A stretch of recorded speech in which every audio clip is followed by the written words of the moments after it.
दोस्तों JWST को वैज्ञानिकों को बनाने में करीब 30 साल से भी ज्यादा का समय लगा और आज ये बनने के बाद हमें एक से बढ़कर एक इमेजेस तो प्रोवाइड कर ही रही है, बल्कि ये टाइम में पीछे भी देख सकता है। मतलब तो ये एक एक्चुअल टाइम मशीन की तरह वर्क कर रहा है, बट कैसे? आइए आज की इस वीडियो में इसका जवाब ढूंढने की कोशिश करते हैं। So let's take a one example. मान लीजिए आप 3000 लाइट ईयर की दूरी पर धरती से चले जाते हो किसी पावरफुल स्पेसशिप की मदद से और वहां से बहुत ही पावरफुल टेलीस्कोप की मदद से दोबारा अर्थ पर जूम करते हो। तो अब आपको इस बार क्या देखने को मिलेगा धरती पर? बड़ी हैरत अंगेज रूप से आपको वो समय देखने को मिलेगा जब इजिप्शियंस पिरामिड बनाया करते थे, मतलब आज से 3000 साल पहले का समय। पर कैसे? अब इस चीज को जानने के लिए कि आखिर ये हमें दिखा कैसे, हमें पहले ये जानना होगा कि हम किसी भी चीज को देख कब पाते हैं। मान लीजिए आप किसी ऐसे कमरे में चले जाएं जहां पर बिल्कुल भी लाइट्स ना हो, तो आपको ऑब्वियस सी बात है कुछ भी वहां पर नहीं दिखेगा। बट अगले ही पल जैसे ही आप लाइट जलाओगे वहां पर मौजूद सभी चीजें आपको दिखने लगेंगी। लेकिन पहले भी ये चीजें यहीं पर थी, तो आपको क्यों नहीं दिख रही थी? क्योंकि हम लोग चीजों को तभी देख पाते हैं जब वो लाइट उस चीज से रिफ्लेक्ट होकर हमारी आंखों तक पहुंचती है। अब हमारे इस छोटे से कमरे में लाइट को फैलने में तो जरा सा भी वक्त नहीं लगता, क्योंकि उसकी स्पीड 3 लाख किलोमीटर पर सेकेंड है। बट अगर हम यहाँ पर बात यूनिवर्स के लेवल पर कर रहे हैं तो जरूर लाइट को भी यहाँ पर ट्रेवल करने में बहुत टाइम लगता है।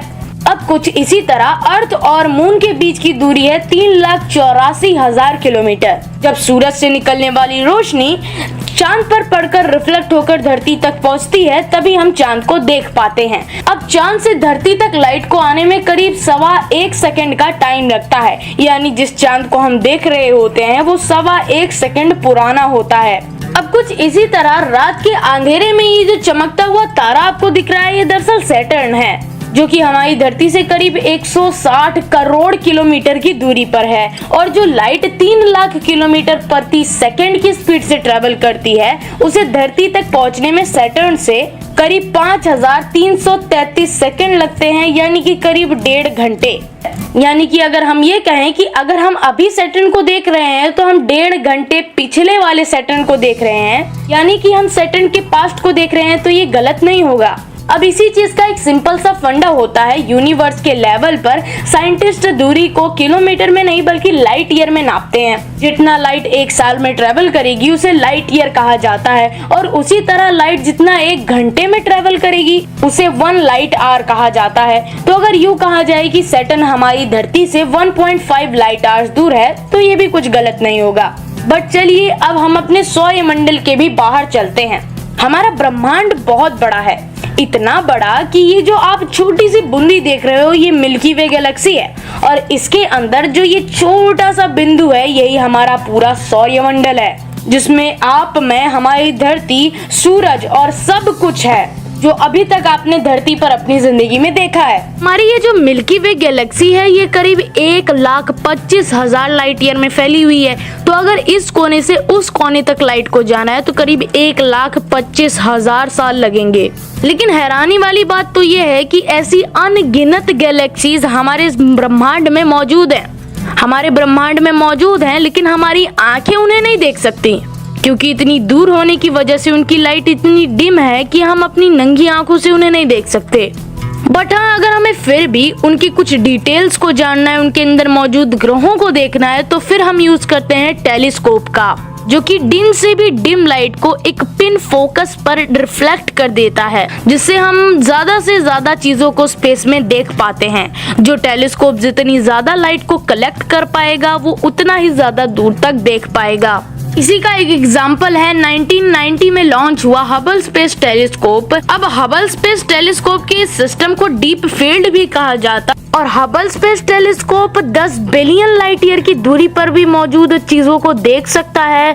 और हबल स्पेस टेलीस्कोप द्वारा हमें ये इमेज प्रोवाइड कराई गई है, जिसमें हम कुछ गैलेक्सीज को देख सकते हैं जो कि हमारी धरती से 10 बिलियन लाइट ईयर की दूरी पर मौजूद हैं। लेकिन हैरान कर देने वाली बात तो ये है कि हम इन गैलेक्सीज के पास्ट को देख रहे हैं, इतना ज्यादा पास्ट में कि जब हमारी दुनिया ही नहीं बनी थी, क्योंकि हमारी धरती करीब 4.9 बिलियन ईयर्स पहले बनी थी और इन गैलेक्सीज की लाइट्स को हमारे तक पहुंचने में 10 बिलियन ईयर्स का समय लगता है। तो हमारी धरती करीब 4.9 बिलियन ईयर्स पहले बनी थी और इन गैलेक्सीज की लाइट को हमारी धरती तक पहुंचने में 10 बिलियन लाइट ईयर्स का समय लगेगा।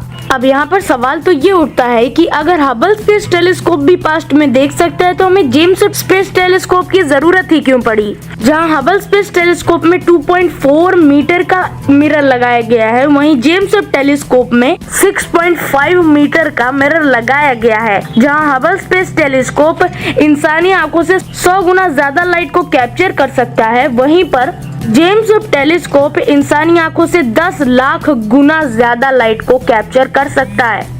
वैज्ञानिकों का यह भी कहना है कि अगर इसे चांद पर रखा जाए तो ये धरती पर जल रही एक छोटी सी कैंडल को भी देख सकता है, यहाँ तक कि इंफ्रारेड लाइट को भी देख सकता है। धरती से 15 लाख किलोमीटर दूर L2 पॉइंट पर इसे पार्क किया गया है, जो कि 25 जनवरी 2022 को वहां तक पहुंच चुका है और अभी अपना काम शुरू कर चुका है। और सब कुछ अगर प्लान के मुताबिक चलता रहा तो हमें बहुत कुछ नया देखने को मिलेगा। तो बस आज की वीडियो में इतना ही। मिलता हूँ मैं आपसे किसी और वीडियो में किसी और नए टॉपिक के साथ। तब तक के लिए जय हिंद।